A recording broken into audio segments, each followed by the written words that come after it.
Selamat siang Mas Dipo. Ini kan kita tahu nih kita punya Menkyu baru. Iya. Nah, ada beberapa kebijakannya yang sedikit perlu disoroti. Tidak buruk tapi perlu disoroti kalau menurut saya. Yang pertama nih tentang stimulus 845. Nah, itu gimana menurut Abang? Jadi kayaknya di kondisi sekarang nih Mbak, menurut saya tidak buruk ya. Sebenarnya cukup positif si stimulus yang 16 triliun itu. Tapi itu hanya sesaat aja. Jadi itu bukan obat buat masalahnya gitu. Jadi kan memang daya beli lagi lemah, lagi turun. Di antara daya beli yang lemah dan turun ini, bantuan apapun ke masyarakat nolong lah ya. Jadi kan ada yang bantuan beras, ada bantuan uang tunai. Buat masyarakat itu pasti diapresiasi lah. Tapi again, bantuan-bantuan ini pada akhirnya dia hanya membantu basic need aja, kebutuhan minimal aja tuh Mbak. Jadi kalau saya bilang kayak ya habis berasnya habis terus gimana? Dia tetap nggak ada kerja, dia tetap tidak ada ini, jadi tidak berkelanjutan gitu. Ya kan apakah membantu? Ya membantu, tapi tidak menolong secara struktural gitu. Ya kan kebutuhan daya beli, kekurangan lapangan pekerjaan itu tidak disolusikan dengan 16 triliun. Dan juga 16 triliun kan sebenarnya angka kecil ya. Into perspektif lah di APBN kita itu cuma kayak 0,6% lah dari PDB kita. Dan juga di awal tahun kita sempat ada program yang 24 triliun dari Bu Sri Mulyani.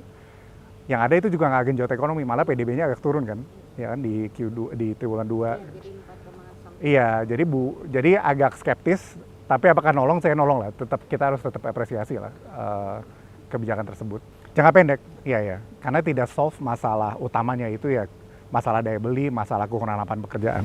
Nah, salah satu yang bantuan di 845 itu adalah kan katanya mau menciptakan tenaga kerja. Iya. Sebenarnya pemerintah yang harus menciptakan atau harusnya itu diserahkan aja ke swasta tapi pemerintah yang membangun ininya. Ini poin yang bagus sekali Mbak, saya nggak mention itu soalnya bagian dari 18 itu ya, 845 itu. Jadi ini kalau saya pribadi, saya sebenarnya sangat tidak setuju dengan strategi cara pemerintah menciptakan lapangan kerjaan. Karena saat ini tim Pak Prabowo itu selalu mencoba membuka lapangan pekerjaan sendiri. Ya kan, jadi di program 845 itu contoh magang dan segala, ya kan. Tapi sebenarnya kalau dipikir-pikir, swasta itu tuh lebih jago bikin lapangan pekerjaan. Iya kan, kalau menciptakan lapangan pekerjaan. Sedangkan pemerintah itu selalu, lapangan pekerjaan dari MBG, lapangan pekerjaan dari Koperasi Merah Putih. Ya kan? Kalau di ekonomi itu ada namanya crowding out. Crowding out itu apa? Adalah keterlibatan pemerintah yang terlalu tinggi, itu mendorong pihak swasta untuk masuk. Dan di lapangan pekerjaan itu contohnya. Karena tadinya mungkin ada pekerjaan yang bisa dikerjakan oleh perusahaan swasta, karena pemerintah yang main, ya swasta nggak jadi masuk, gitu. Ya kan? Jadi kita harus clear ya, pemerintah jagonya apa, swasta jagonya apa. Kalau pemerintah itu, kalau cuma buka lapangan pekerjaan itu mini lah, karena dia nggak bakal kuat kan untuk lapangan pekerjaan sebesar itu. Di Indonesia itu lebih dari setengah itu kan kita sektor informal ya, tukang gojek.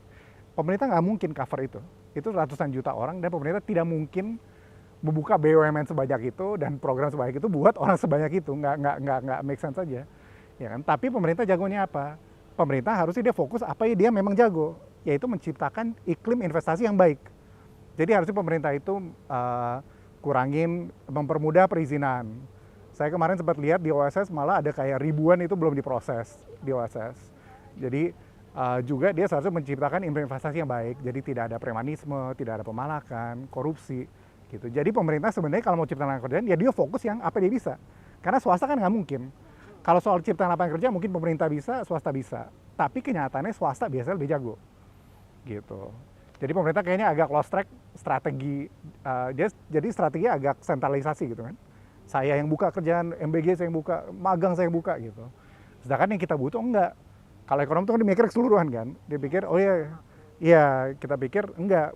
Seharusnya swasta aja yang investasi, swasta aja yang masuk. Ya kan pemerintah ya pastiin aja swasta bisa masuk dengan nyaman gitu. Nah, sebagai banyaknya program ini tentunya kan pemerintah lagi butuh dana nih. Doronglah gitu untuk tax amnesty yang jilid 3 katanya. Tapi kan Purbaya tidak setuju itu gitu, memilih harmonisasi.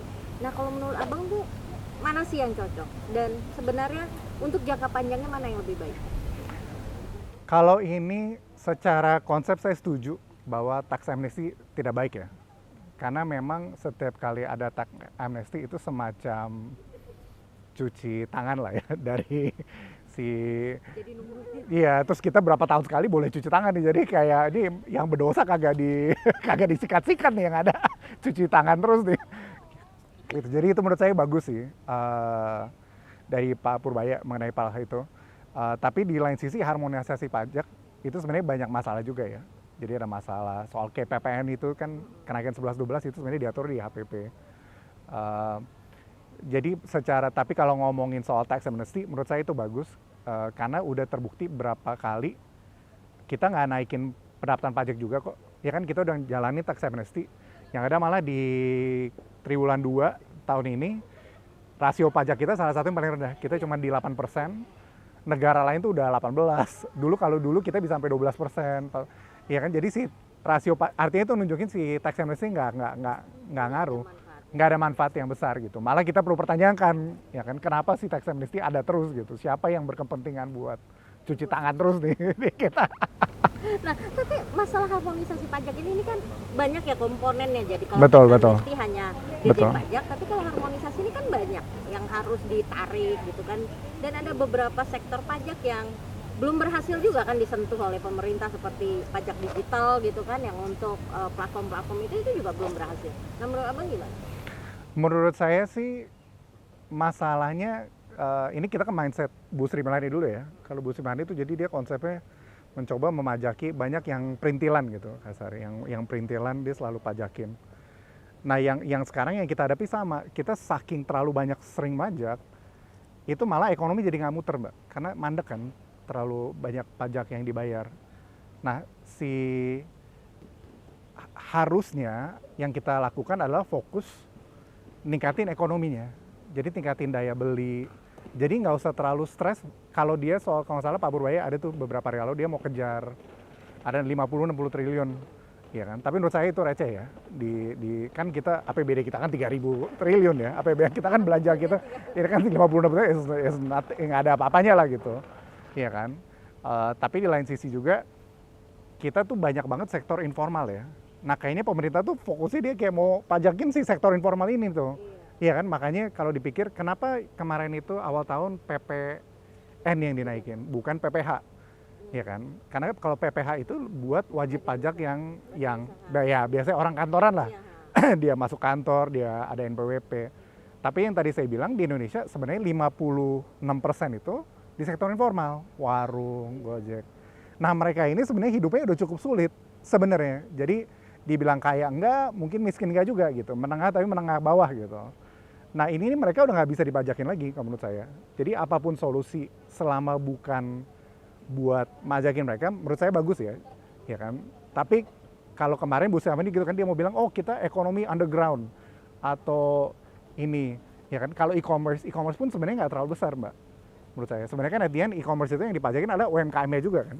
Iya kan, sebenarnya bukan si e-commerce ini, bukan platform yang dipajakin. Sedangkan si UMKM ini, UMKM ya kayak ada yang pas-pasan aja gitu, nggak yang wah banget gitu. Jadi menurut saya pajak nih sangat sensitif, jangan sampai pemerintah memajaki hal-hal yang dimana orang udah berat ya.